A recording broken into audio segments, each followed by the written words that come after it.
कोई व्यक्ति दूसरे का अपमान क्यों करता है? क्या आपने कभी विचार किया है? वैसे तो हम भी बिना कारण बहुतों का अपमान करते हैं।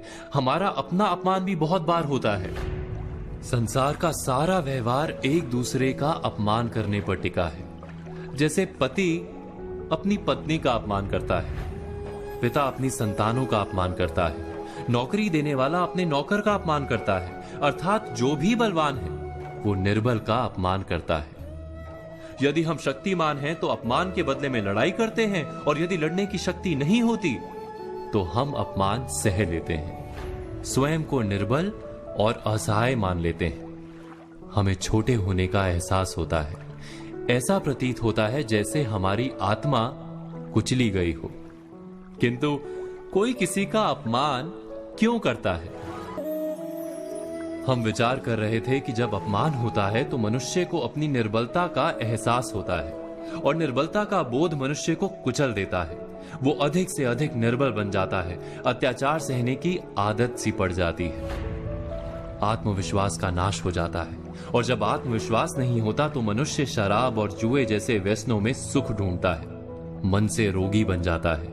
आखिर किसी भी मनुष्य की ऐसी दुर्गति कोई क्यों करता है? अपमान करने वाला वास्तव में क्या सिद्ध करना चाहता है?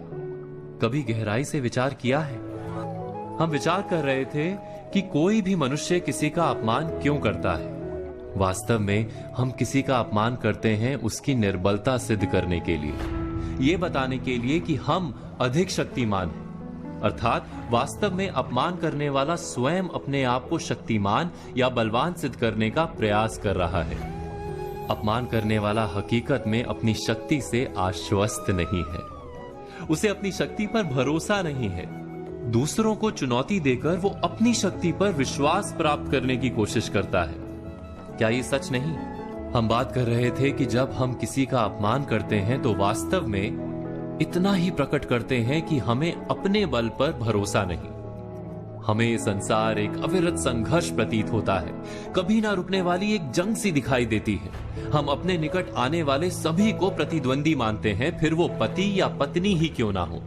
हमें निरंतर लगता है कि हमें अपनी शक्ति सिद्ध करनी होगी, अन्यथा हमारा शोषण होगा, हम किसी के गुलाम बन जाएंगे।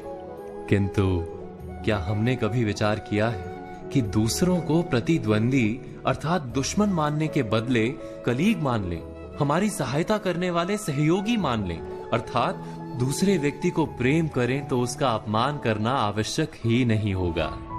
किंतु प्रेम करने के लिए आत्मविश्वास आवश्यक है। जिसे अपनी शक्ति पर विश्वास नहीं, वो प्रेम कर ही नहीं सकता। अर्थात जिसका हृदय आत्मविश्वास से भरा होता है, ना वो अपमान करता है, ना अपमान को स्वीकार करता है। क्या ये सत्य नहीं?